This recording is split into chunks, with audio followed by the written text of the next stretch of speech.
book lovers who have come from far and wide, penguin authors, fellow penguins who worked very hard on Penguin Fever, distinguished guests, ladies and gentlemen. On behalf of Penguin Random House India, I'd like to welcome you all to the finale of Penguin Fever. We have saved the best for the last, I hope. The special edition of a popular annual festival in October marks 30 years of distinguished publishing of penguin books in India. In these 3 decades, we've had the honor and privilege of publishing books across segments and break out new literary voices. Penguin Fever is a festival which is very close to our hearts. We're the only publisher to bring a platform where writers can connect with readers on such a huge scale. In the past 5 days, we've had people from different parts of the country coming to Delhi especially to attend the sessions. Thank you so much to all of you. They've been privileged to meet their favorite authors and ask them questions as well as interact with them. And for the finale of our festival, we have 5 very special people to talk about the rise of the elephant. Gurcharan Das is a very well-known author, commentator, and intellectual. The New York Times said that his finger firmly was on the pulse of the transformation which India is undergoing. His books include the much acclaimed The Difficulty of Being Good and the international bestseller India Unbound, among many others. He writes a regular column for a number of Indian newspapers and is an occasional guest column for the Wall Street Journal, Foreign Affairs, and Newsweek. He graduated from Harvard University and is the former CEO of Procter & Gamble before taking early retirement to become a full-time writer. At Penguin, we are deeply proud to publish the Gurcharan Das Business Series, Stories of Indian Businesses from Scholars Across the World. This year, we created a beautiful box set, Tales of Trade, with 10 such special books, and we have many more exciting titles in store for you in the series. An author, politician, and former diplomat, Shashi Tharoor is the prize-winning author of more than a dozen books, both fiction and non-fiction. A widely published critic, commentator, and columnist, he served the United Nations during a 29-year career in refugee work and peacekeeping at the Secretary General's office, heading communications and public information. He has won India's highest honor for overseas Indians, the Pravasiya Bharati Samman, and numerous literary awards, including the Commonwealth Writers' Prize. He's the author of several books, Pax India, The Great Indian Novel, The Right, and many more. An internationally acclaimed economist and best-selling author, Sanjeev Sanyal is the principal economic advisor to the Government of India. A Rhodes Scholar and Eisenhower Fellow, Sanjeev was named Young Global Leader for 2010 by the World Economic Forum. He has written extensively on economics, environmental conservation, and urban issues. His works include Land of the Seven Rivers, The Incredible History of India's Geography, and more recently, The Ocean of Churn. Sonu Bhasin, also an author, is part of the founding team of FAB, Families and Business. She's an advisor to top boards and management, non-executive director on boards, and has her own consulting firm, Blue Waters Advisory. She was the chief operating officer of Tata Capital Limited and has over 27 years of experience working in various leadership positions in organizations like Tata Group, ING Vysya Bank, Axis Bank, Yes Bank, and so on. Her debut book on Indian businesses, The Inheritors, was published by Penguin Random House India this month. Shreen Bhan, as you all know, is a senior journalist, news anchor, and also a Penguin author. She is the managing editor of CNBC TV 18 and the author of Young Turks, published by Penguin. Please put your hands together to welcome our really special speakers this evening. I would now request Shreen to initiate the panel discussion. Thank you. Thank you very much, Millie. Good evening, ladies and gentlemen. We have a wonderful panel here with us. So I'm going to give the topic of discussion a little bit of a twist, and it takes me back to a book that was written by the former chairman and CEO of IBM, and the title of his book was Who Says Elephant Can't Dance? And I believe that that is what we need to hope, because India and its economy has seen significant transformations over the last 60 plus years, and specifically in the past decade or so. But at the end of it, the lessons that one learns from perhaps the transformation of a company like IBM is that a transformation essentially starts with repositioning. What is the repositioning that the Indian economy and the Indian state, what is the position that we would like to capture? I think that's an issue here that we would like to discuss with the panel. It does boil down to execution, whether it's for a corporation or for a country. And what are the lessons to be learned in terms of execution? I think that's something that it would be interesting to talk about. And finally, it does boil down to culture, doesn't it? Whether it's a corporation or a country. What is the culture that we would like to perpetuate as we talk about the vision of a new India by 2022? That is the Prime Minister's vision that he articulated from the ramparts of the Red Fort. Besides the laundry list of stuff that we need to get done, whether it's homes for all, access to electricity, healthcare, sanitation, doubling of farmers' income, and so on and so forth. The question now is, how do we ensure that all of that is translated into reality? What is the governance challenge that we need to grapple with? What is the regulatory challenge that we need to grapple with? And what is the political challenge that we need to grapple with? Because it's also very interesting that the Prime Minister speaks of a framework of morality and sacrifice as driving a lot of the pillars of this new economic framework that he hopes to put in place. So let me start by asking you, Sanjeev Sanyal, this new India by 2022 and beyond what we need to achieve on the economic parameters, when we talk about the social indicators, when we talk about India's rise on the Human Development Index, which often doesn't get addressed in forums like this, what is going to be the governance challenge? What is going to be the institutional challenge as we go about trying to achieve those targets? Shireen, let me begin by saying that, we use these animal analogies like, the Chinese dragon or the Indian elephant or tiger. And it always worries me a little bit because, when you have the dragon, it's a myth. And if it's a tiger, it's going extinct. So it's always... So we can switch to the cows and you... Perhaps, yes. So now, as far as the idea of governance and New India is concerned, I think whether, the question obviously arises, what do you mean by this New India? What does Prime Minister Modi specifically mean by the New India? I think if you listen to his speeches, one of the things that he's trying to do, whether he succeeds or not is a different issue, but he's very clear about what he's trying to achieve. Basically, he wants to move India from basically a patronage-based, rent-seeking society or economy to one that is much more based on entrepreneurship, on the idea of churn, and as a rule-based, high-trust society.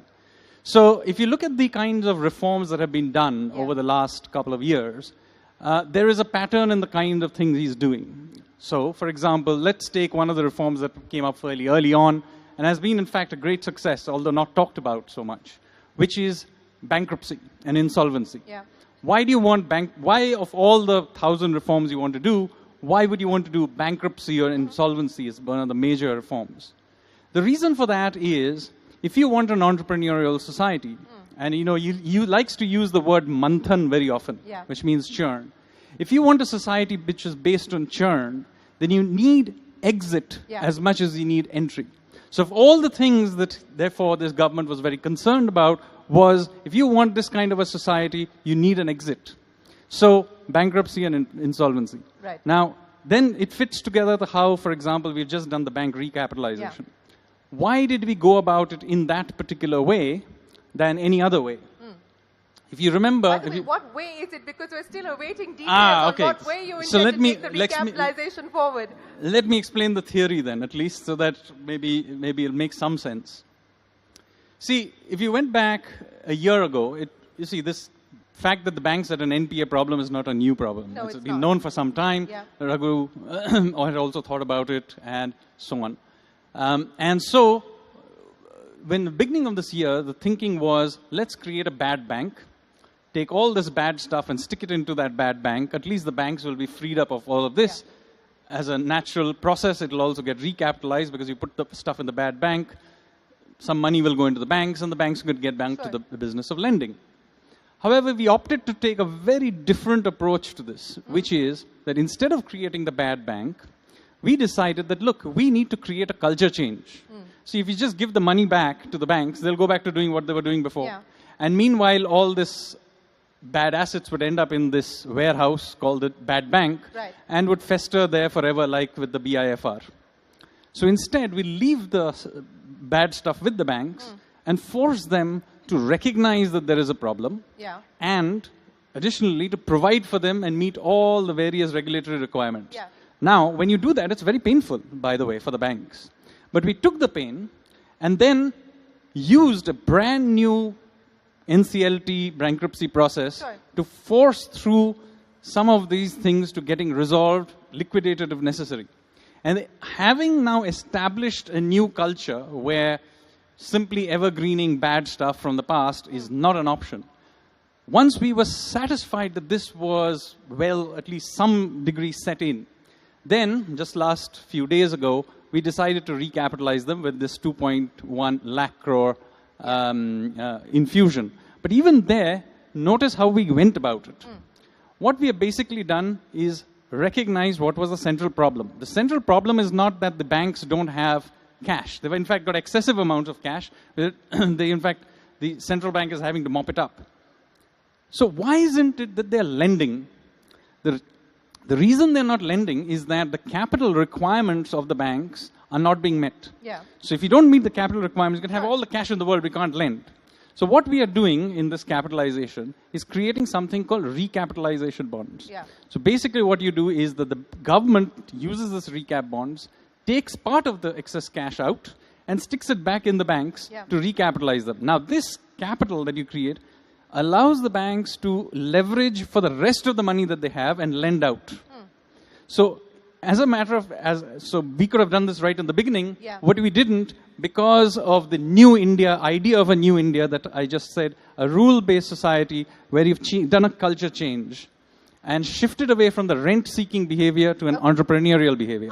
I would have liked to continue on the recapitalization idea and the plan that you've put forward, but this is not the audience to be able to do that. But let me, Sonu, I'll come to you in just a second, but let me take the larger point that Sanjeev makes here, Shashi Tharoor, and put that forward to you, that the idea of New India is to move away from an idea of patronage, of rent-seeking, of moving towards a much more formalized economy, of moving towards performance as opposed to a situation where the government and the bureaucracy gets to decide who gets what. You can't argue with that, can you? But we're not. I mean, you know, the objectives that Sanjeev, my good friend, has spelled out are certainly unexceptionable. It's how we get there. As far as banking and insolvency is concerned, that was a UPA draft. So let's not act as if this is somehow a new thinking. It's something we were trying to do. As you know, we faced 7 years at least of complete obstructionism from the people who are now in power on banking and insolvency, on the direct tax bill, and on GST, as well as on FDI in retail. So if we had got all of these things through, if Mr. Modi and Sushma Swaraj and others had not opposed them, would we have been talking about a new India? Maybe you needed better power. Can I just one response? Yeah, okay. Yes, the draft we got for you, but all the bad loans also we got from you. Sanjeev, I don't want it. No, I mean, there's simply no comparison. I want this to be a No. Since Sanjeev has said that, Shireen, I don't like tutu meme either. But Congress left with 2,389 NPAs. It's up to 8,639 lakh crores NPAs. So, unfortunately, it's actually... That's not true. We just recognize them. Okay, that's all. But anyway, we won't go into tutu meme. No tutu meme. But Sanjeev, time out on this one. Even your solution... We're talking about 2022. We're not talking about 2018. No, we're not. We are talking about... Let's talk about 2022. Let me just mention on the bonds thing that ultimately the government still has to pay back those bonds. So, I mean, Yes, of course. It's That's not the whole magic point when about a you bond, no? That's Can right. we get out Yes. of the politics for a minute, that is Shireen, and exactly what I'm attempting really- to do. And let me put that issue to you, Gurcharan Das. Let's talk about the state's capacity to be able to execute this New India vision by 2022. And what do you You believe? didn't let me answer the question yet. I was just giving you the Because you were preliminary. scoring political points, Shashi It's Tharoor. my job. Yeah, so- But just one statement is precisely what I was going to say was, the intention is great. It's how it's implemented that Yeah. matters.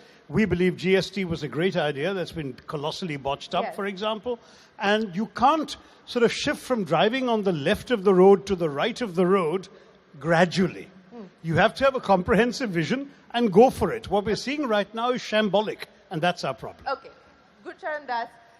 Yeah, Shambolic like- or not, let's talk about the New India vision by 2022 and whether you believe governance is going to be the biggest obstruction in being able to achieve that. Yeah, so let's take this discussion away from being a TV panel to meh type of discussion. You have to give me The full points. issue- The anchor here is trying to calm people down. Of course you are. And the reality is that India is a bottom-up success, unlike China, which is a top-down success.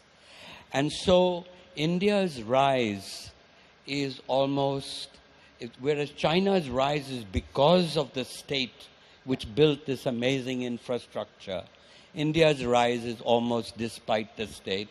And that's why I wrote this book called India Grows at Night. Yeah. But I didn't want to be too insulting. And whereas the full sentence should be, India grows at night when the government sleeps. So,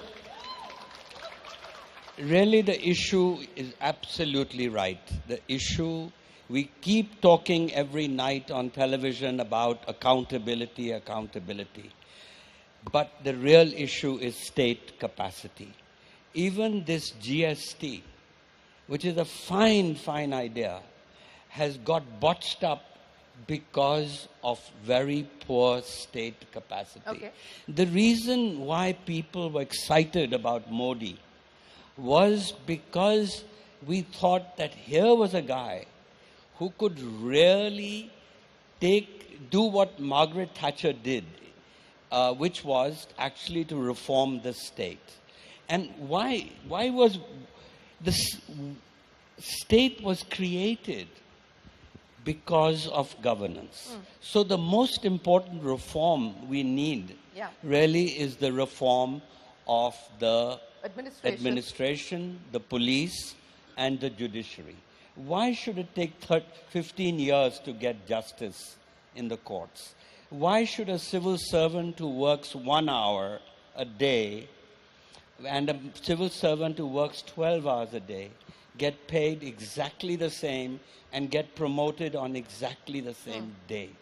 So these are the things that offend the Indian people, and this is what we hoped that Mr. Modi. Well, maybe- So when I put it, Yeah. when I put this to Mr. Modi a few years ago, and I said, look, this is the job. This is why you talked about minimum government and maximum governance, governance.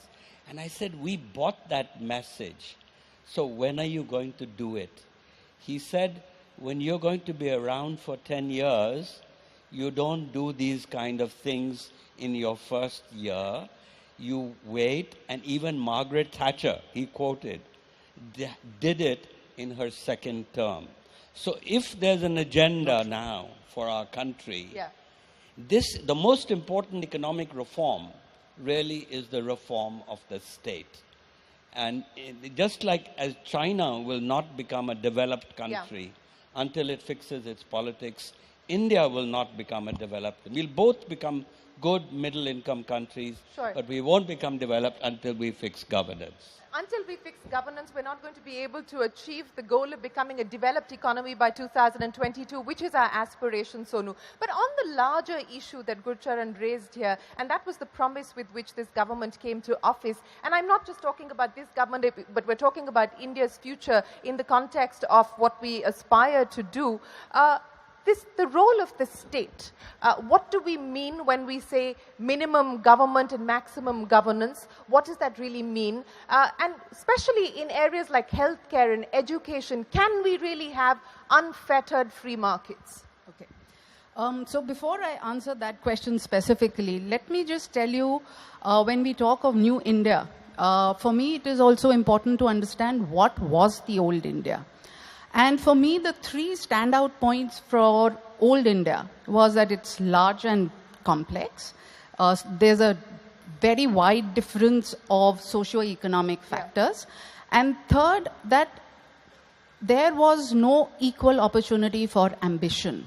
And when we are talking of New India, it will still remain large and complex. For my New India, the distance between socio-economic factors will collapse. But most importantly, there will be equal opportunity for ambition. And when I say that, when I talk of why opportunity or ambition was stifled in old India, was because we had a large number of rules. Hard governance, very, very large number and complex rules. But these rules were different for different people.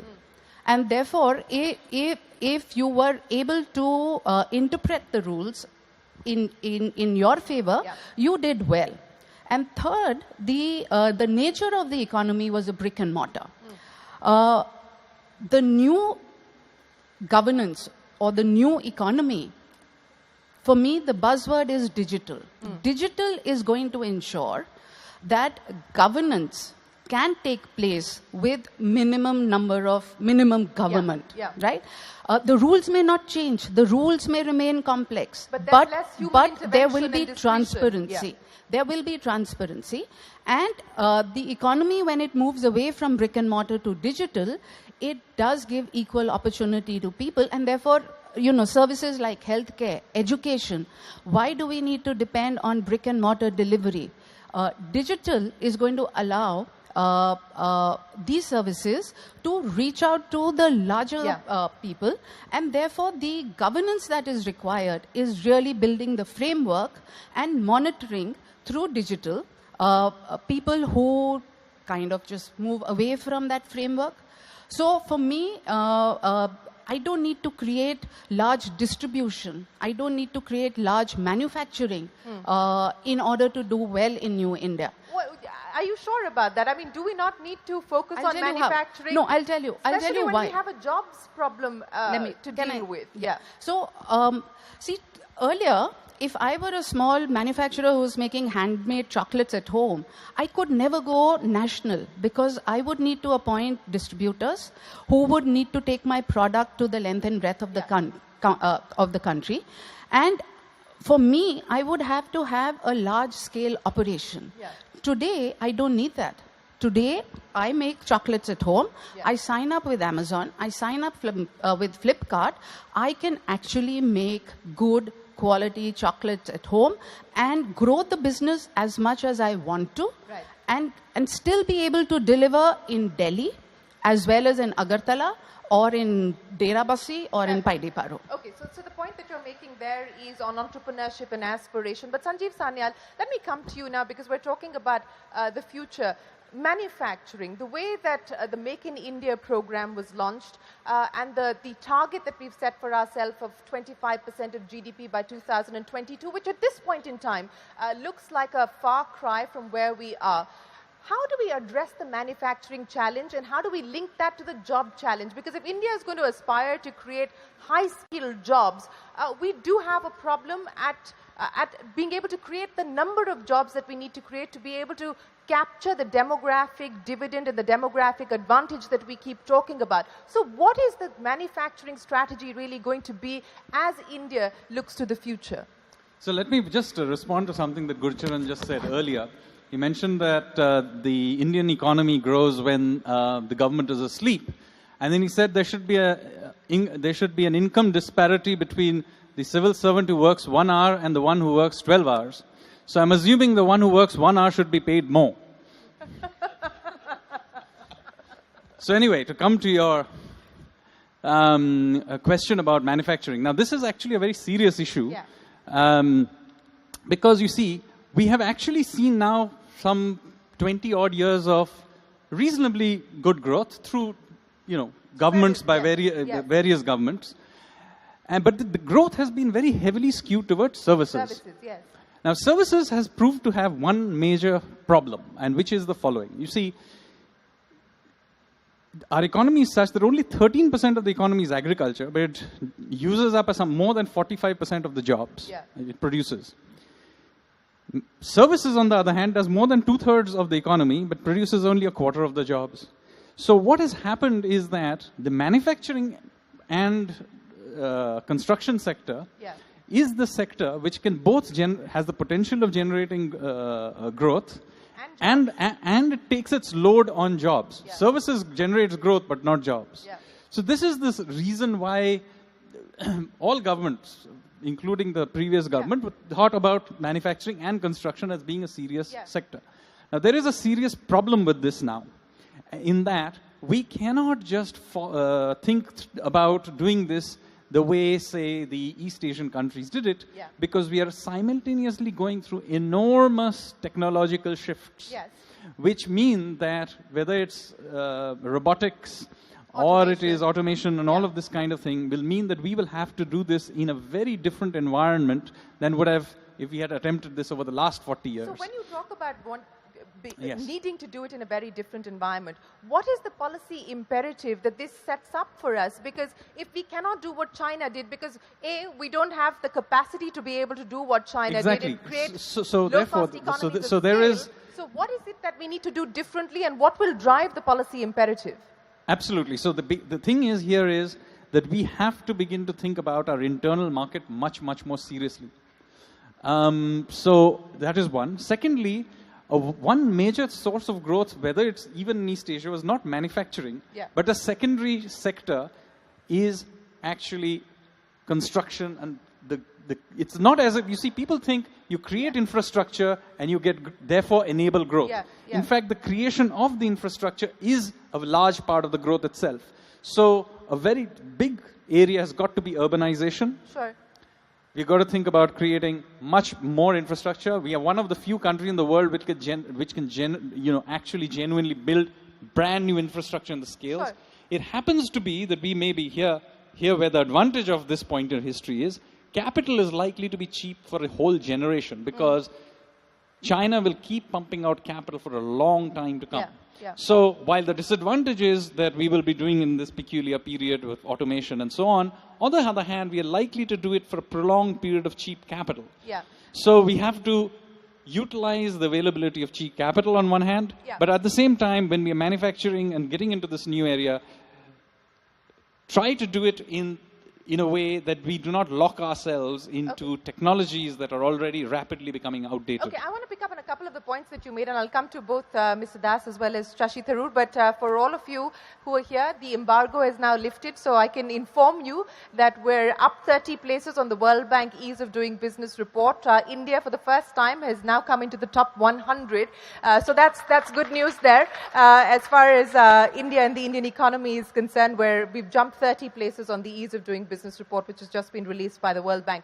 But I want to pick up on the point that Sanjeev Sanyal made there, saying that, look, we need to focus on the domestic market. And I think for too long, we've taken that attitude because our share of global trade is under 2% currently, Gurcharan Das. And if we continue to take that attitude, are we going to be able to achieve 25% of manufacturing by 2022, create the jobs that we want to create, and achieve an 8% plus growth for the next 30 years? I often agree with Sanjeev, but here I disagree. No country achieved the kind of growth, 8 to 10% growth, which we need to do by depending on the domestic market. We forget, actually, Arvind Panagriya used to remind us every day that today the world's trade in goods is $17 trillion. And as Shireen just said, India has 1.7%. Even if we can go up by 0.5% market share, we will solve the job challenge. The biggest failure so far of this government, in my view, is, and I don't want to blame the minister just got promoted, but the reality is that India has not seized this moment. India, this is the moment that Arvind Subramaniam keeps talking about this also, but not doing anything about it. This is the moment that India should be leading globalization when everybody else is closing down. This is the moment when we should be absolutely unilaterally opening ourselves up and have the strength. I mean, have an agricultural policy that's consistent for our farmers. This in the context of now the Chinese saying that we're going to be a much more open economy. But Shashi Tharoor, we need to look into our past to be able to address this issue. And I know that this is an issue that you've spent a lot of your time talking about. And Sanjeev, I'll get you to comment on that. What are the lessons that we can perhaps learn from our history of being an exporter to the world to be able to reclaim world share? No, there's a great deal to be said. In fact, I've said it in my last book as well. But before getting there, let me briefly comment on what Sanjeev and Gurcharan, both of whom I've agreed with a lot over the years, have just said. I happen to agree with Gurcharan very much. We need to improve our trade, and I agree with Sanjeev that infrastructure is rather important. But there's one important omission. I'm a bit taken aback by the fact that both my own government and the present one seems oblivious to the fact there's a whole series of studies that says that $1,000 invested in tourism will employ 8 times as many people as $1,000 invested in manufacturing. We keep going on and on about manufacturing at a time when we may well have missed the bus that China caught, at a time when robotization and artificial intelligence means we're saying make in India for things that may not be made by human beings anywhere anymore. But we are not investing enough money in building the tourist infrastructure that'll get more people flocking in. Tourism employs semi-skilled and unskilled labor in ways that other things don't. Tourism, Dubai and Singapore get more people visiting them in a day from abroad than we get in terms of foreign tourists in a year. Now, very clearly, this has been a missed opportunity for a very long time. And it seems to me it's an almost no-brainer that if the government were to spend money and time on tourist infrastructure and go on an aggressive campaign to attract tourists, but give them facilities that won't turn them off. Right now, word of mouth about our tourist spots is actually causing negative publicity, not positive. If we could do that, we could actually partly solve our jobs crisis as well. Now, on the history thing, just to answer your question since you asked it, the fact is that we were the world's leading exporters, for example, of cottons, muslins, linens, and so on, 2,000 years. The Roman Empire, there are debates recorded by Pliny the Elder of Roman senators complaining that all of Rome's gold was ending up in India because of the taste of Roman women for Indian cloth and muslins. Roman senators for Indian togas. That too, exactly. It was very much a hallmark of aristocracy. I found accounts of English shopkeepers, by the way, trying to pass off shoddily made local goods as made in India, because made in India was the cachet of quality right up to the 18th century. So we need to recapture that. But the world has changed, the world has moved on.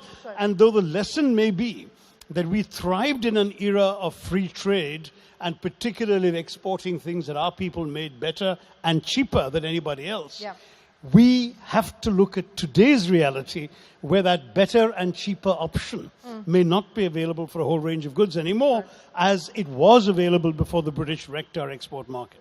Well, Sonu, let me come to you, because Shashi Tharoor here brought up one of the low-hanging fruits which ought to have been addressed by his government and hopefully will be addressed by this government.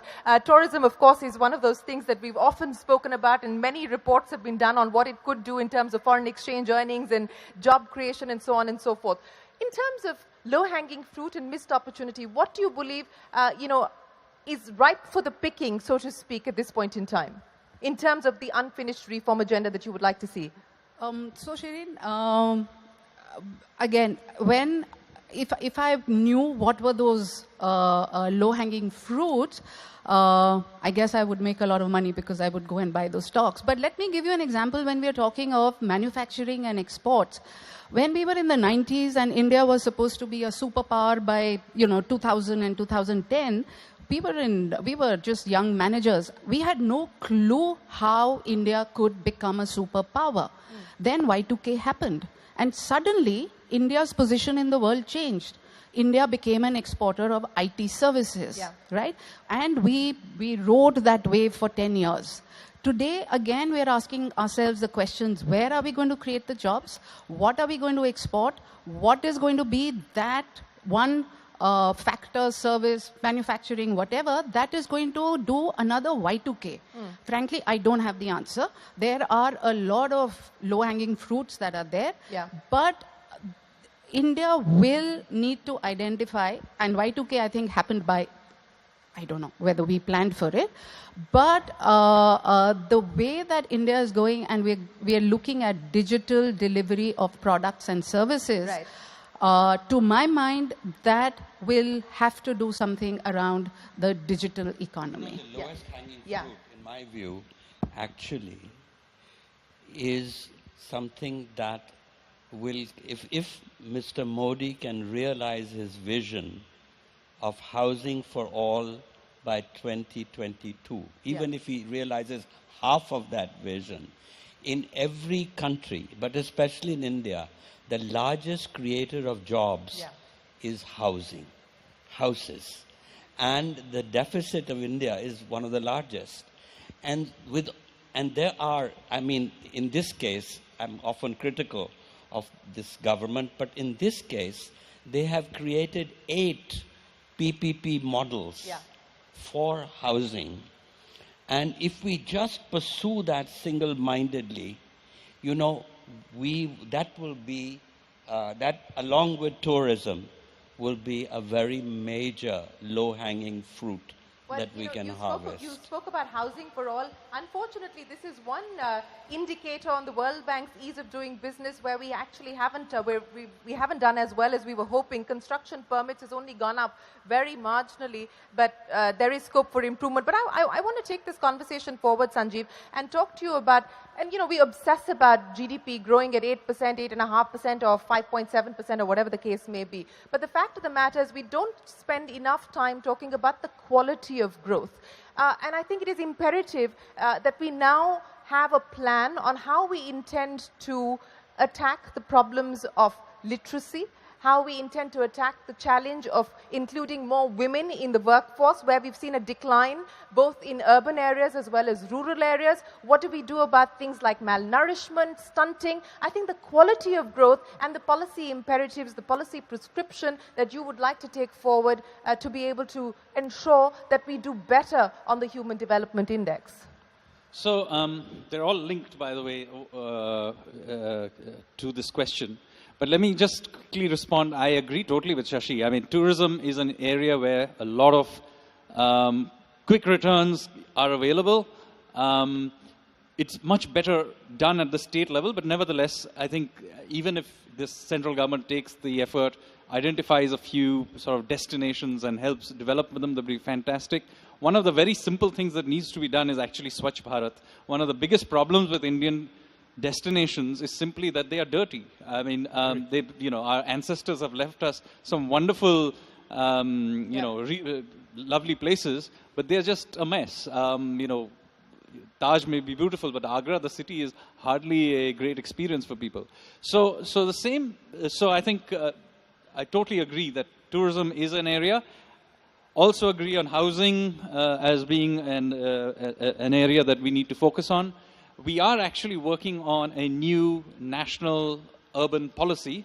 A committee has been formed, of which I am a member, and we will be writing a new national urban policy over the next few months, and hopefully early next year you will have it, in which some of these issues will be very, very prominently play a role. So we'll see how that plays out. Now, the question you asked is GDP a sensible measure of human progress? It's an old question, by the way, not a new one. I'm not saying Yeah, that it's a new question, but I'm saying but that we need to look beyond that. you're absolutely to focus right. on the quality of growth. You're absolutely right.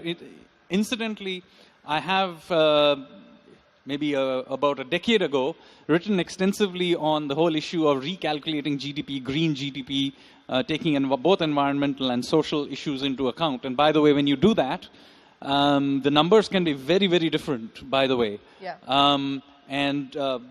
You know, we are attempting to revive some of that work and trying to create a new green GDP series. Driven by the state, the actual execution on the ground driven by the state, or do you actually see a larger role for private capital, for private investors? So that's a different issue. So one is a measurement issue. Yeah. You see, there is a GDP I'm saying measures forget progress in a certain way. Forget the measurement issue for a second, because if you look at any parameter, if you look at the WHO parameters, you look at the Human Development Index, I mean, we're disappointing on each of those indicators, whether it's per capita income, it's literacy, and so on and so forth. So forget the measurement. I'm saying, how do we address that issue? In addressing that issue, do you see maximum government, or do you see, at least from a last mile connectivity, for the lack of a better phrase or term, I think role for private capital and private participation? So I think what you're asking me is the relationship between the Indian state and the economy or the citizen at large. And I think there definitely has to be a bigger debate about this issue. My own view, which shows through in many of my writings, is that India requires a strong but limited state. I use the word, it's a very different from, say, the socialist view of a very overextended, large, paternalistic state. But it's also different from the idea of the libertarian state, which is the minimalist state.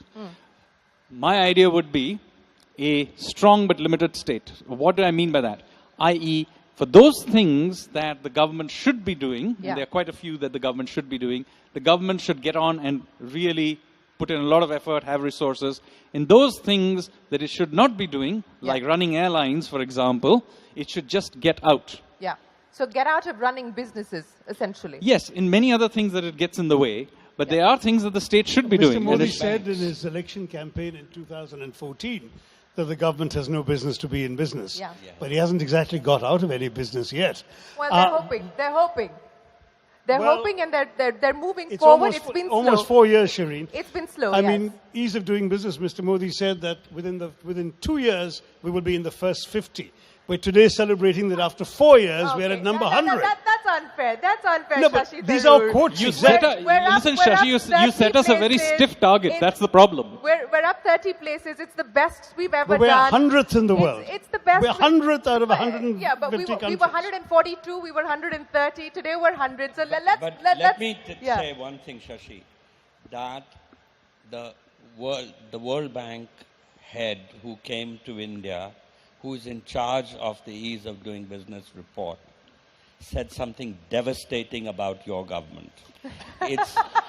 He said that until this government came, not a single government in India paid any attention to the ease of doing business. And he said, these people, he says, we have not gone, we're making some progress, but he says at least they took it seriously. They took the idea that India can be created as a business society.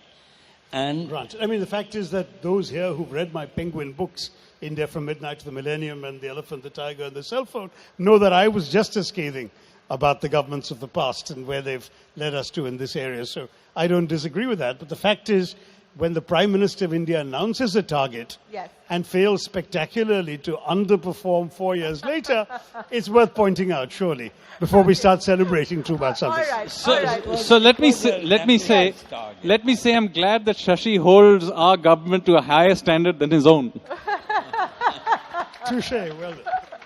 Okay, so ladies and gentlemen, we're coming to the close. So I want to focus on something which is also equally important as we talk about measuring growth and human development indicators, and that's culture. And I go back again to the Prime Minister's speech where he talked about the new India being about Shanti, Ekta and Sadbhavna. And I pointed out at the start of our panel in my introduction that a lot of the government's reforms, whether it's demonetization, etc., the Prime Minister has sold it with the idea of morality and sacrifice. So when we talk about culture, and you've written a lot about dharma, Gurcharan, so let me start by asking you, what should be India's dharma as we go forward? Well, actually, the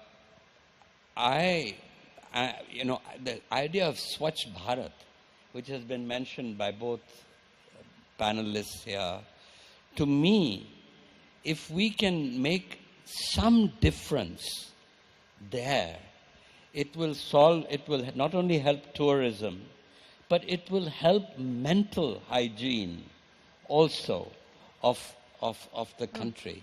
So the dharma, I mean, there are many things that we could say about dharma, but frankly, to me, the most inspiring thing the stories that I hear from small towns, whenever I travel, I ask this question. It's the young people today in schools who are telling their parents not to throw things out of the window. And to me, that's a dharma that we should applaud. Sonu, let me come to you. The dharma for New India. So the dharma for New India is driven by the youth because they don't have a past baggage. And our dharma over the last 40, 50 years has been colored by maybe the kind of times that we lived in and scarcity and all of that. I think the youth here today are extremely fortunate to be in the India of today because they have no baggage to carry. And they are extremely proud of their country. And for me, the dharma is being proud of the country, being proud of yourself, being proud of the family that you belong to, which does not mean that you are unproud or whatever is the opposite, or you look down upon anybody else. I think whenever we look at India's glorious past, we've always looked at times where everybody was happy. The dharma was that of assimilation rather than exclusion. And going forward, I think the youth of today have no history with Pakistan, have no history with anything. They are not concerned. All they want are jobs. They want a better life. They want to get on with their lives. They want their cities, their homes to be clean. If you watch primetime television, you wouldn't think that was the case, Sonu. It's all about Pakistan night after night, isn't it? Get some teenagers there and then you have a talk with them. Get somebody who's 25 years old and have them in the panel. I think you'll have a different panel at that time. So for me, the dharma is being a proud Indian, believing in the India of the future and believing that we'll get there no matter what we are going through today. Sanjeev Sanyal, dharma for India. So I agree with Gurcharan that dharma may be the better way of thinking about New India than the idea of morality. It's a much broader idea, whereas morality is a bit preachy, let's say. So I would much rather go with dharma. And to put it in context, ultimately dharma is about creating a high trust society. And I think that is part of what we are attempting to do, a culture change. Whether we succeed or not, I do not know. But certainly Prime Minister Modi's New India is about shifting India's culture to Swachh Bharat or a high trust society or the idea of churn and manthan. And I think, dharma is a good way to think about it. Well, we started with the government. We'll end with the opposition. Shashi Tharoor, dharma for India. Two parts, I'd say. The first is that whether we're growing at 8% as we used to, or at 5 and below as we currently seem to be doing, we mustn't lose sight of the 25% at the bottom of our society. Because the fact is that the magic of the market will not appeal to those who can't afford to enter the marketplace. And while I'm very proud of my party's role in liberalization, I'm a strong advocate of economic growth, it's essential that the fruits of that growth be shared with the marginalized, the oppressed, the poor, the excluded. So that's the first part of our dharma, that we make sure we bring everyone along. It should be truly sabka vikas, and it's not as of You're now. sounding like the government now. No, I'm sounding like the once and future government. But the second aspect, which I suspect all four of us would agree on, is that it is important to set ourselves high aspirations. I believe that the India of the last generation of high growth and change, of whichever government, has been an India in which we've been able to set ourselves tasks and hopes that we didn't dare to feel and express in the past, that we've liberated the creative energies of our people, that we are now unafraid of the products or the prowess of the outside world, and that we're determined to actually get there, to become. I don't think we can be a superpower because honestly we're still super poor. But, well... Remember Y2K. That's the next Y2, whatever, is a few decades away. But what I wanted to say was that as long as we have those aspirations to aim at, we can measure ourselves. Sanjeev's point about the standards by which we measure, we must measure ourselves against goals that we've fulfilled or failed to fulfill. And in that way, I genuinely believe if we can actually strive against those aspirations, we can still make the 21st century our own. Well, Sanjeev Sanyal, Shashi Tharoor, Sonu and Gurcharan Das, appreciate you joining us here on this very special panel to talk about the future of India and whether we can achieve the aspiration of a new vision for India by 2022. Transparency, trust, confidence, belief, and I think the ability to dream big. I think that is what should propel this vision for new India forward, and a vision that we all take forward together. Thank you very much, ladies and gentlemen. Thank you very much for being a great audience. Thanks so much. Millie, back to you. Thank you so much, Shireen, for brilliantly moderating the panel. We'll open the panel now for questions. So if you have any questions, please raise your hand and we'll pass the mic around.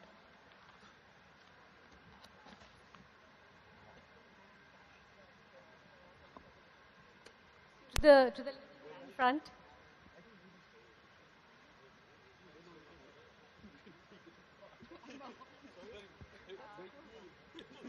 Honestly, I just didn't understand half of what you all said. Thank you for making me realize I have to learn a lot. I just came here to talk to you, sir.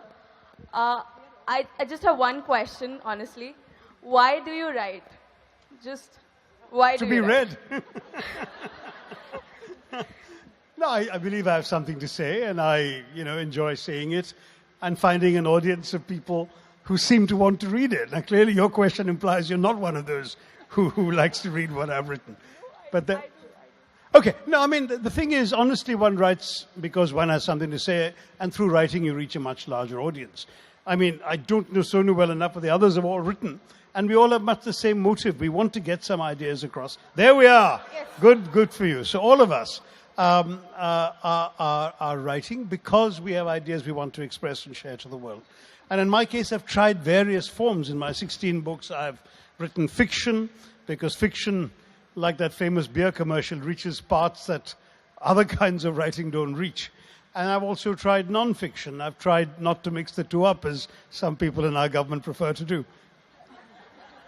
Let me just add to that in my case, I think it's also a process of self-cultivation, that questions keep coming up in your mind from week to week, from month to month, year to year. And writing is a way to clear the mind, actually, to read others, to clear your own mind, to build some convictions.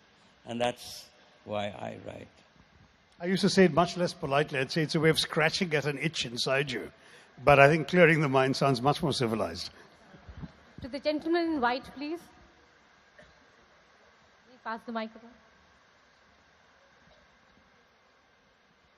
I think urbanization as mantras seem to be, commonly accepted. And I think among the panel also that seems to be the thing.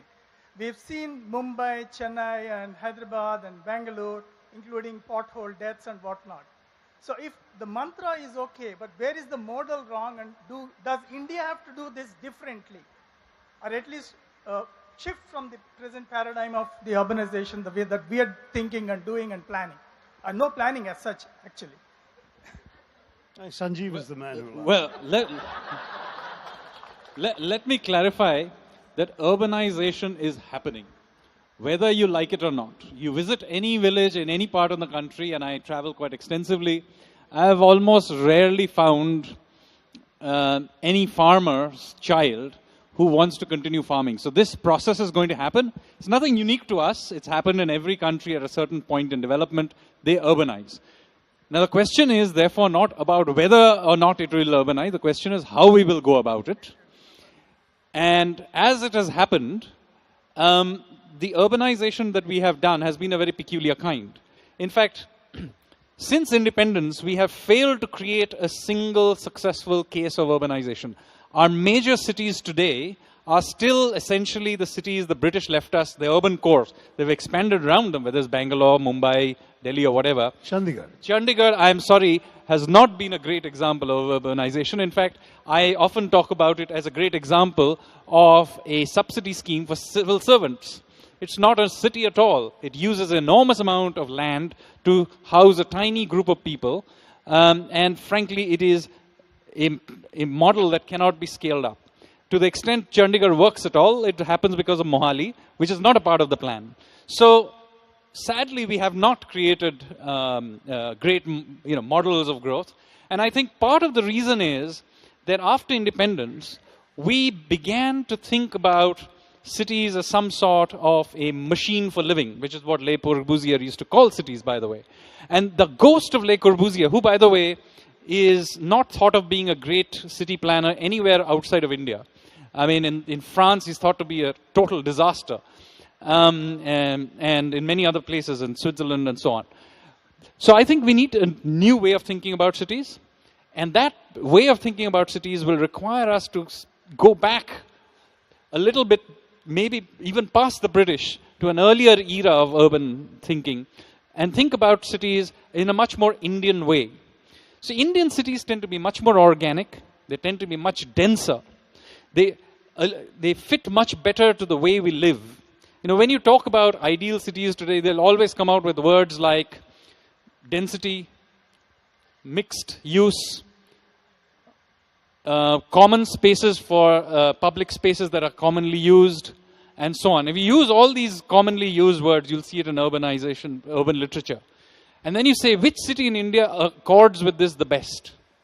And oddly enough, the city that accords with it the best is Varanasi.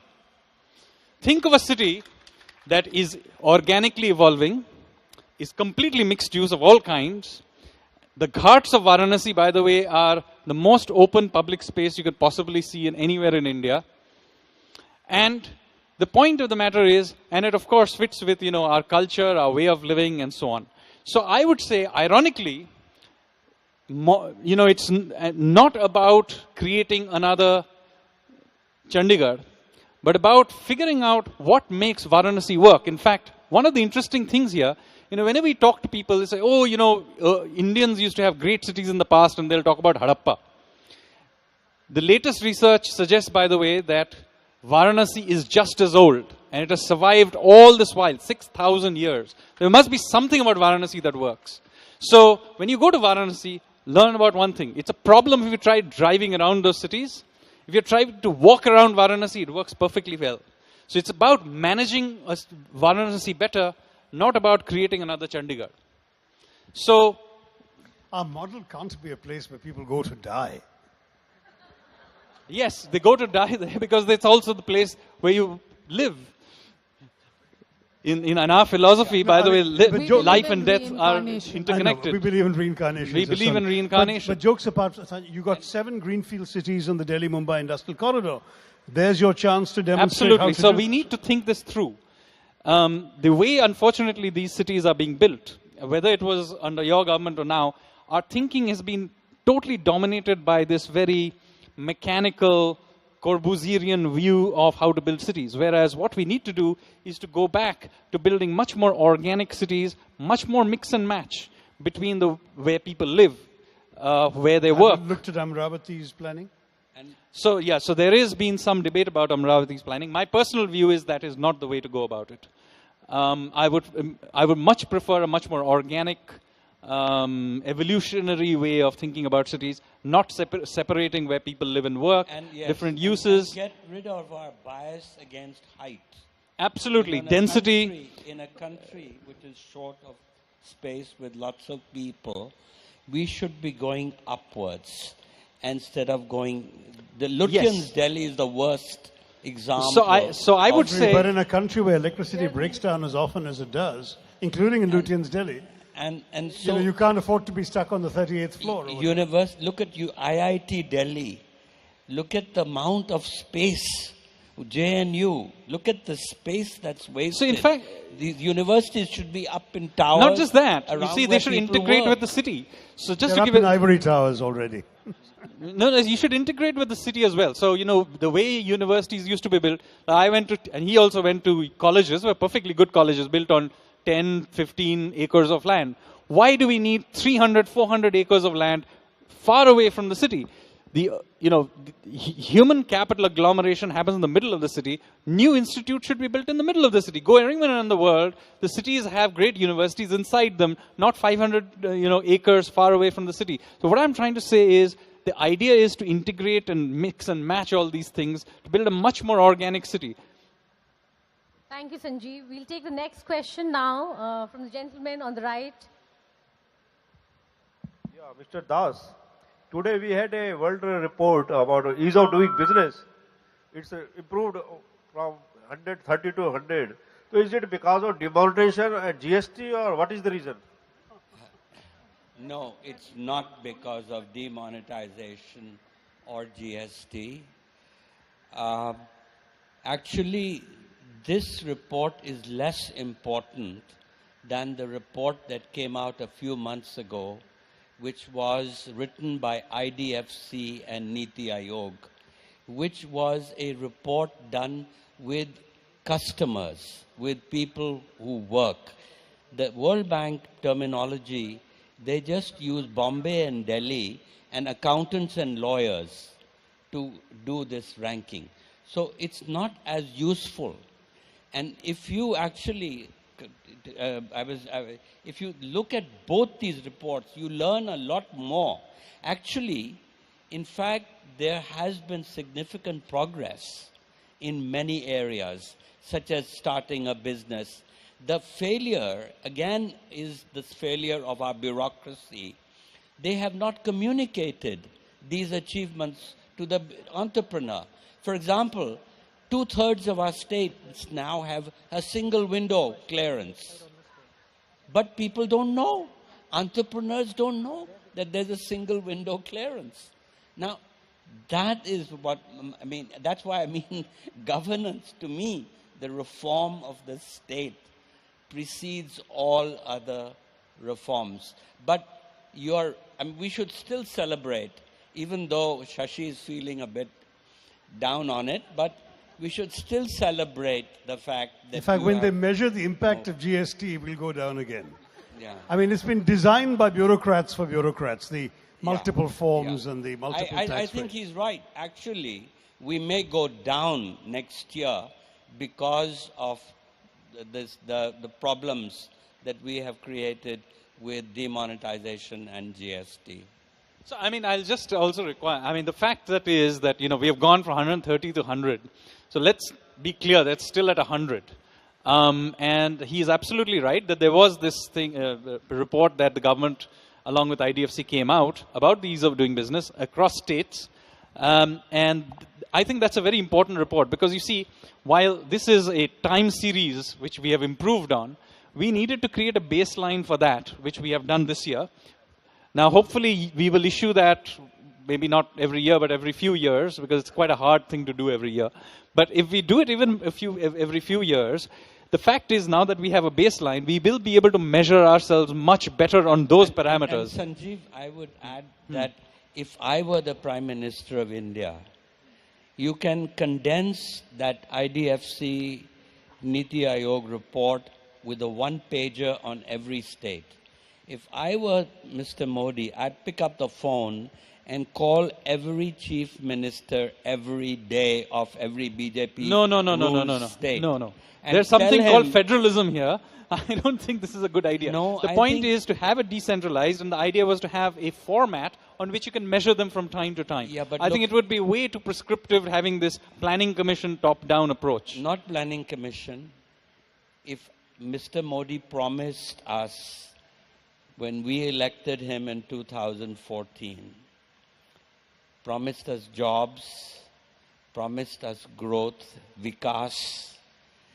This is the single biggest thing that can pick up No. vikas. So there are ways so of doing if it. I were he, I'm not objecting to the idea. I'm just objecting to the idea that it should be done in this particular top-down, phone every morning kind of way. The idea was to create a matrix of some sort, which not just this government, maybe one day if Mr. Tharoor ever is in power, he will also use it. But the point is to create a particular format in which you can measure, and state governments can also measure this. So to make these guys so it would, accountable. yes, it is accountable because you have this format in which you measure yourself. Would be a terrible idea, I think, that the Prime Minister of the country personally phones up and tries to do it in every state himself. That's what a good CEO does of a successful enterprise. The good It's CEO all in the enables, good details. CEOs enable good people at the ground level, let them be, and provide them with a matrix on which they are measured from time to time. A good CEO gets into the messy details of running the business. He doesn't just create a strategy. He gets into the messy details. He will, That's for the what central he has to government. do. The question is whether he should do it for things in which the state government has its prerogative. And I disagree with that. I think competitive federalism was about decentralization, and we are quite clear about that. All right, moving on to the next question. Hi there. I have two quick questions, but firstly, it's a pleasure to have all of you here. My first question is, if the elephant has to rise and delve into globalization, then why is it that though we come from the least integrated region on this planet, we have the smallest diplomatic corps there is, for a major country? And my second question is, Mr.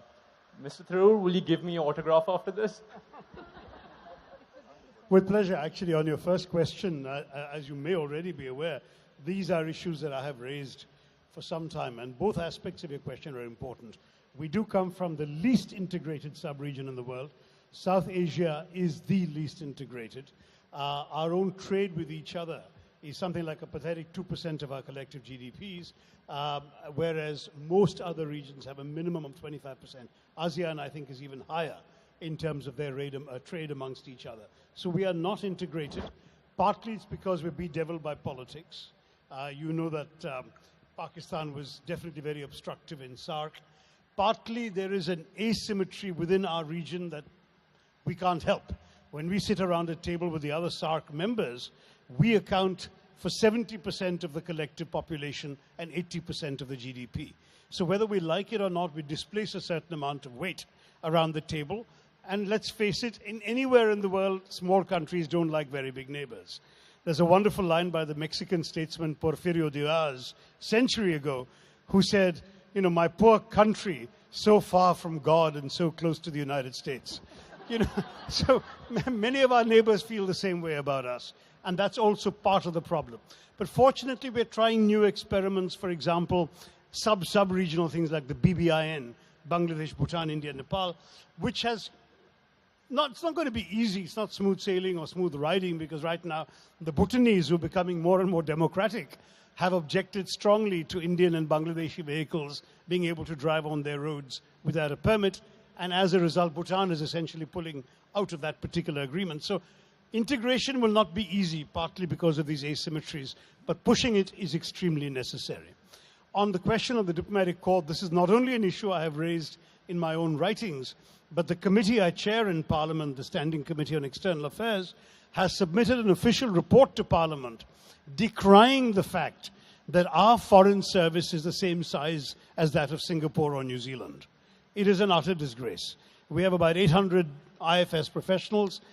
Brazil has about 1,200 in the same category. China has 6,000. The US is 20,000. And we can't get to that level, but we can certainly do better than 800. And there are a number of reasons why this, but I would commend, if you don't mind, the report on the IFS on the Lok Sabha website, which will give you our reasoning in some detail. But the short answer is, you are right to flag it. We need to dramatically expand.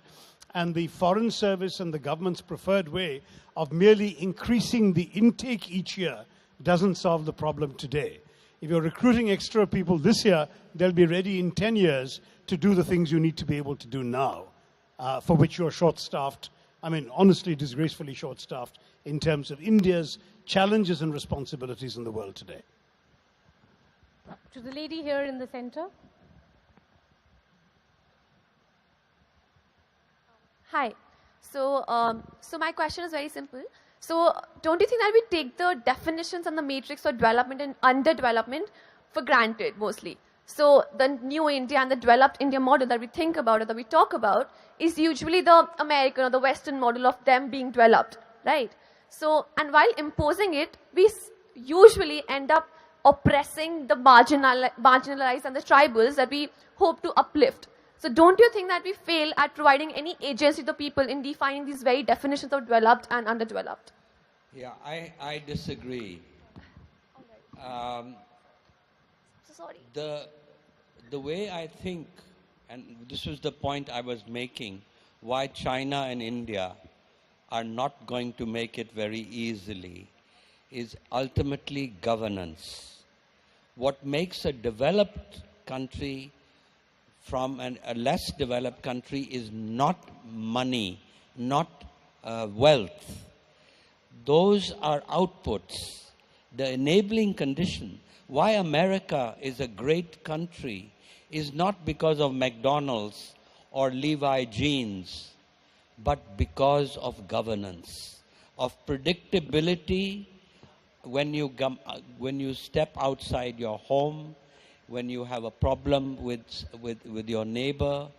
And that, to me, is why the state was created, and that's the difference between being developed and underdeveloped. Could I also add that in my definition, the developed world has rules which are equal for everybody.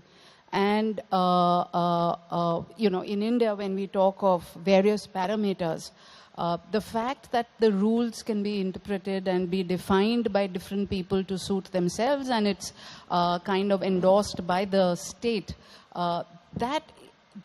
when we talk of developed world and the underdeveloped world, in the underdeveloped world, we always think of anarchy, and developed world is always order. Order comes from following rules, and those rules are followed by everybody. This is a literary festival. I'll quote the first paragraph of the great Indian novel, where I said that India is not an underdeveloped country, but a highly developed country in an advanced state of decay.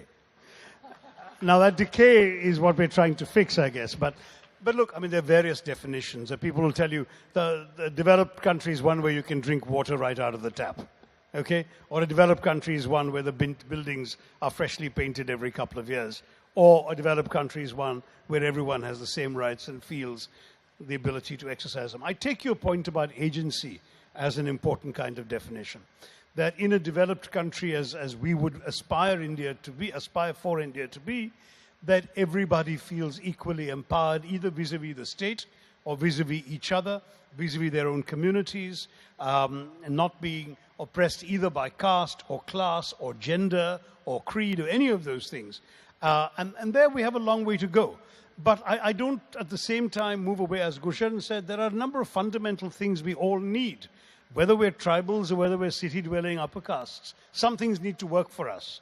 And it seems to me that ultimately is something we need to aspire to for everyone. We'll take the last two questions now. The gentleman on the left. Good evening, sirs and ma'am. My question is not directed to anyone in particular, but we were talking about the new India in 2022. So I really would want to know that what should be the definition of patriotism in new India? Because currently I personally believe the definition of patriotism is on a very shaken ground, and I would really like to know that. And just a curious, comical question to you, sir. You acknowledged Varanasi. So are you acknowledging it because it is a Prime Minister's constituency, or did you acknowledge it before that too? Yeah, I think you can easily go into the net and Google up my views on urban design, and you will see I've been talking about this general paradigm, including Varanasi, for over a decade, about organic urban design and so on. So this is not something I just came up with today. Okay, On the sorry. question of patriotism, one of the best essays I've read was by George Orwell, where he made a difference between patriotism and nationalism. And I think that's a very pertinent lesson for us today. The difference is that both patriots and nationalists love their countries. The nationalists focus on power. The patriot focuses on things, the childhood, the memories, the geography, the history of the country. And the patriot sometimes also asks the question, why should his loyalties stop at the border of a country? Yeah, I mean, I love the Orwell essay, though I'm not sure it goes fully enough. I mean, I define it slightly differently. Patriotism is you love your country because it's yours, despite all its flaws, you can see the bad things, you can complain about the bad things, but you're a patriot because it's your country. The nationalist claims to love his country because it's better than any other country, and he wants it to prevail. And the ultra-nationalist, of course, wants to bash other countries in the process of celebrating his country. But what's interesting today in the debate, and I'm assuming that lies behind your question, is the extent to which patriotism and nationalism are being redefined to exclude certain segments of our society. And there, I think, there is a major distinction between the all-inclusive patriotism and nationalism of the freedom struggle, of the nationalist movement, which basically proceeded from the premise that India is a country that belongs to everyone in it who's ever been in it. Nehru's famous metaphor of the palimpsest. The palimpsest is, if you write something, let's say, on a wall, and somebody comes and writes on top of that without erasing what you've written, and a third person comes and writes on top of that too, and people keep on writing. At the end, what you've got is a palimpsest. And that's how Nehru, for example, saw India. Something to which everybody of various kinds of backgrounds and histories has contributed over the years, and which belongs equally to everyone. Versus a more narrowly defined sectarian vision of India that sees this essentially as a pristine Hindu country that others have come and injected their foreign bodies into. Now, these two visions are fundamentally incompatible. And ultimately, those of us who define patriotism by love for the all-inclusive India face up against a different definition of patriotism and nationalism that defines it only as that of a certain kind of people, worshipping a certain way, speaking a certain language, adhering to certain institutions, shouting certain slogans. Food. And not eating certain kinds of food, you're quite right. So that narrow definition is what is unacceptable to the first kind of people. I'm proud to be amongst the first kind of people. I believe in an inclusive India. Actually, the way that I look at patriotism is very personal. It's a deeply personal relationship that the individual or I have with my country. And I don't need to wear it on my sleeve. I don't need to impose my relationship with my country on anybody else. So if I am also religious, I believe in God. That is strictly between God and me.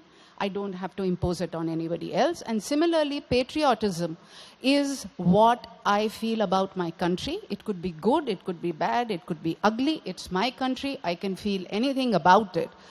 But at the root, I also believe that the base of patriotism is also a willingness and a belief that there is something good in the country because I choose to believe in it.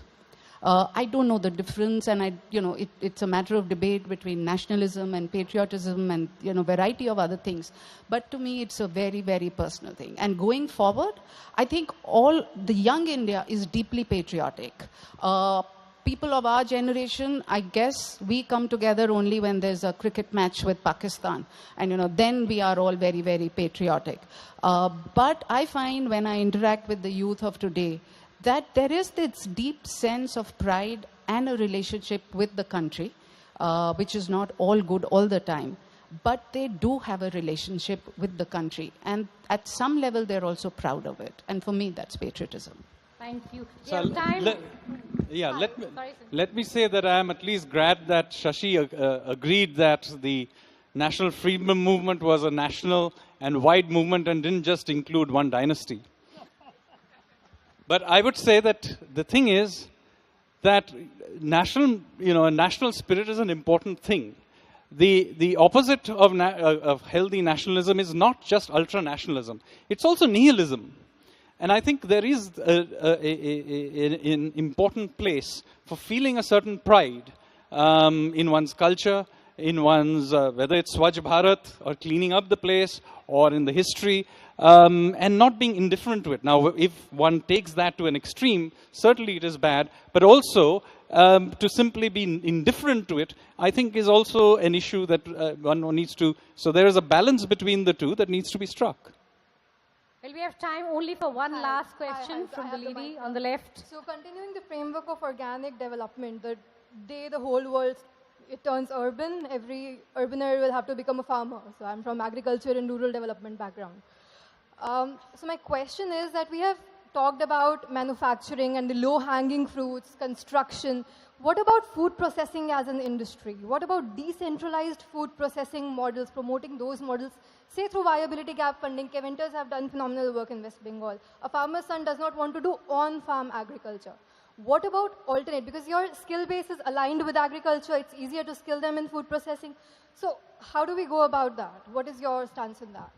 Okay, so let me clarify. The fact that you want to move people out of agriculture doesn't mean that you're going to dump agriculture. Let's be very clear. It's 45%. Question is, do you need 45% of our workforce working in this sector? And quite frankly, the rest of the world gets away with much fewer people working and don't seem to have a food problem. In fact, 67% of our population dependent on agriculture. Yes. So the question is, the first thing is, I think it is a fair thing to say that we should move people out of agriculture doing other things. That doesn't mean that we should ignore agriculture.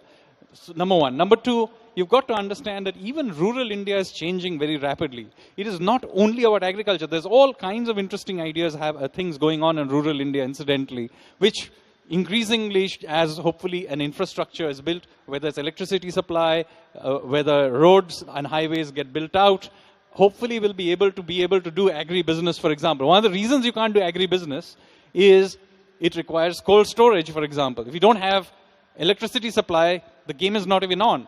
So now you have done cold storage, you have to ship that to places that people want to eat that thing. So all of this requires some basic infrastructure, which has taken us a long, long time to get done. But I think we are now finally reaching critical mass in many of these areas. So it is not just a transformation of agriculture and rural India, but that, it requires a certain level that we needed to hit. Hopefully we will hit it soon. By the way, literacy too, among other things. I am sorry Shireen is not here to hear this, but I agree with Sanjeev. But I want to add a couple more things. The first thing is that indeed too many people are trying to live off the land, more than we can sustain, and that's one of the many reasons which have contributed to farmer suicides and so on. A lot of agriculture is today unviable at the micro level, and we need to face to that squarely. Secondly, decentralized agricultural processing makes sense, and I can give you an example from my own state of Kerala, where Ayurveda has resulted in a number of local sort of Ayurvedic ashrams and treatment centers growing, processing, and manufacturing their own medicines, not just for the patients they're treating in those ashrams, but also to sell to the patients to carry away and to dispatch elsewhere. So you're actually seeing a commercially viable thing out of a local area in one product. I'm sure similar things could be done for other products. Third, it's interesting. If you want, for example, to answer the telephone with somebody in England talking about their washing machine not working and you read them their rights under the guarantee card, why do you have to be in Gurgaon? Why can't you be in Jhuri Tilaiya? Rural India can sustain the moment we have those electricity connections that Sanjeev is talking about, but also broadband connections, which successive governments have come up with targets they failed to meet, you could conceivably transfer certain currently urban professions to rural areas. There is no reason why BPOs, business process outsourcing, couldn't happen in a properly equipped village rather than in a big town necessarily. Because ultimately you're a disembodied voice on a phone, or your 2 fingers, 10 fingers on a computer screen. It doesn't matter where you're sitting. So my answer to you is a compound of Sanjeev's, that what you're saying is feasible, what he's saying is also correct. We need to merge them together, but we definitely need solutions. And I must say that right now, all we've done for agriculture for 70 years is not tax it, which in many ways has been counterproductive economically, as Gurcharan has written. We have failed to come up with sensible solutions to recurring problems of agricultural credit. We have failed to come up with sensible problems for soaking up surplus labor and seasonal unemployment. Things were beginning to change. In Rega, even though many around this group probably don't like it and the government decried it initially, did 2 things that I think we completely underestimate. It actually managed to end distress migration from the villages and to raise rural purchasing power as well as rural wages in ways that had never been seen amongst the underclass of rural India before. And we need to build on that. We need to give poor people in the villages better life opportunities, not just through make-work projects, but through real work projects like BPOs, food processing, and so on. With this, we come to the close of today's session. I know you have many more questions, and our authors and speakers will be here tonight to address those and sign copies. Thank you so much, Gurcharan, Shashi, Sonu, and Sanjeev for this wonderful session. Let's have a huge round of applause for our speakers.